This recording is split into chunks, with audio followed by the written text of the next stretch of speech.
Olá pessoal, tudo bem? Hoje a gente vai estudar um pouquinho sobre Portugal Studio, mas antes de entrar nessa aula é importante que você tenha visto já a aula sobre algoritmos e entendido o que é um algoritmo. Se você não entendeu isso, você não vai conseguir entender o andamento da nossa matéria, tá? Então aqui está a interface do Portugal. Esse aqui é um sistema para download, você pode tanto usar ele web como em download. Eu aconselho que você faça o download na sua máquina, porque ele vai funcionar melhor do que no sistema web. Então vamos lá. Aqui na abinha do maisinho, eu tenho um novo arquivo quando você vai abrir para fazer um arquivo do zero. Eu posso abrir um arquivo existente. Aqui eu tenho ajuda, isso é bem legal, que é o meu learning, né? Eu consigo ver vários comandos que a gente utiliza em Portugal e aqui ele ensina. Por exemplo, vou pegar uma entrada e saída, né? Uma função de entrada e saída.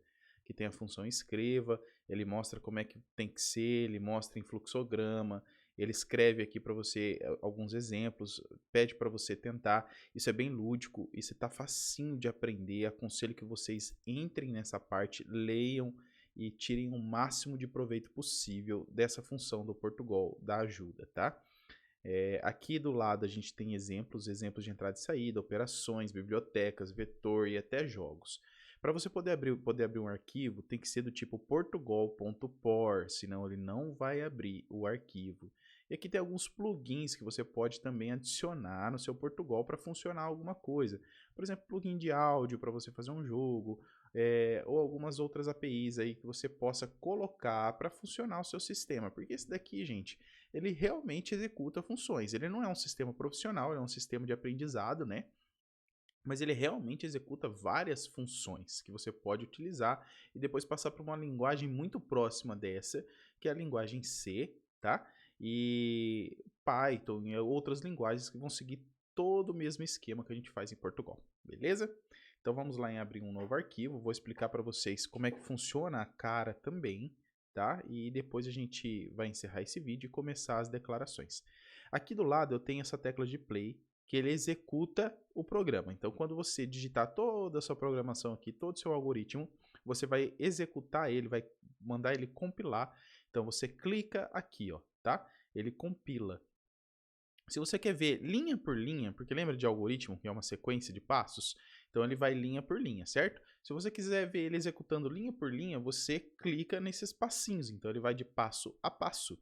Esse xizinho aqui que não está habilitado ainda, ele é para parar um programa que esteja em execução. Então, às vezes um programa ainda está em execução, você quer para, né? Porque você já identificou algum erro, então é só você clicar aqui nesse xizinho que ele vai parar o programa.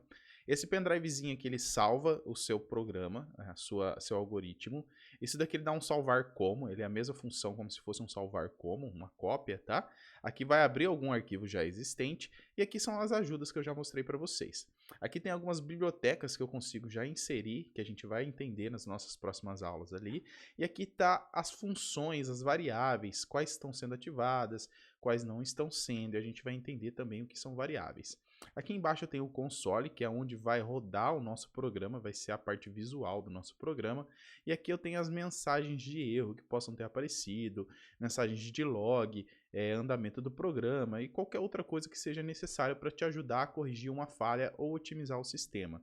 Eu vou rodar isso daqui para vocês verem como é que funciona. Então aqui eu tenho um programa, uma função de início e um escreva Olá Mundo. Isso aqui tem que ser impresso na tela.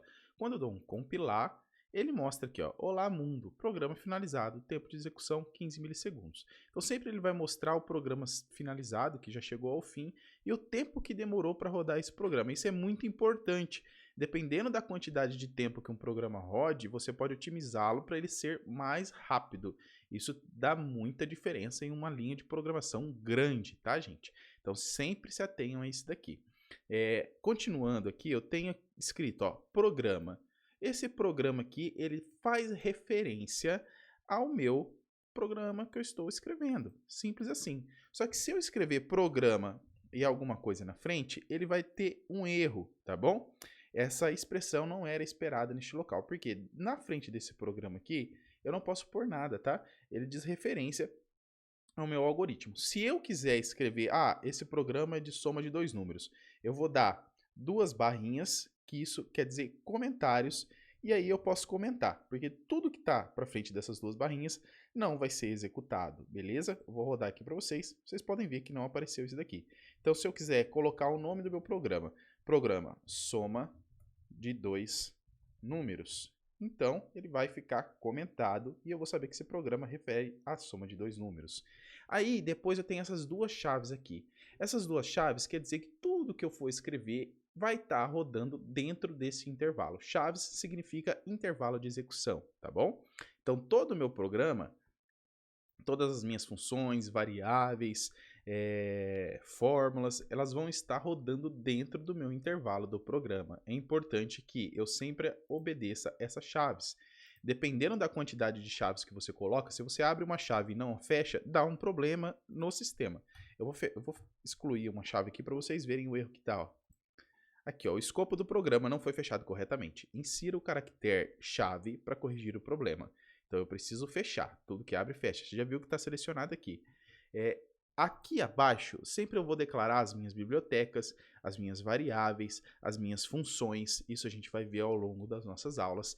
Então, tem que estar dentro dessas chaves todas as minhas declarações que eu vou colocar neste programa. Aqui a minha função início é onde eu vou escrever as minhas programações. Veja que aqui eu fiz um programa que imprime na tela a frase Olá Mundo, ou Hello World, que a gente fala aí na programação, na eletrônica, que é o comum. Então, tudo que estiver na frente deste escreva entre parênteses e após aspas duplas vai ser impresso na tela. Dê uma compilação. Veja que foi impresso na tela Olá Mundo. Então, é isso que funciona essas chaves aqui, ó. Se eu escrever alguma coisa fora da chave, eu vou colocar um comando aqui de escreva, tá? Só para vocês visualizarem. Vai ver que vai dar um erro. Eu vou colocar Olá Mundo também, tá? Vou colocar sem acento aqui rápido, só para ser uma expressão mais lúdica. Eu vou dar um play. Veja, ó. Não são permitidas expressões fora do escopo do programa. Por quê? Fora do escopo do programa. Deixa eu fechar aqui que também deu ruim. Fora do escopo do programa. Porque tem que estar dentro deste escopo para que rode a minha função. Se estiver fora, não vai ser permitido. Porque ele vai entender que só vai executar o que estiver dentro deste programa. Tem como a gente fazer fora? Tem, a gente declarando outro programa, enfim. Mas essa não vai ser o nosso foco agora. Meu foco é que você entenda onde eu tenho os meus intervalos de programação, que são dentro dessas chaves, e é muito importante que eu não as exclua. Veja que essa chave fecha com essa, veja que essa chave fecha com essa. Então, dentro do programa eu vou executar uma função, dentro da função eu vou executar outros passos, ok? Então, essa é a nossa aula de inauguração sobre Portugal Studio.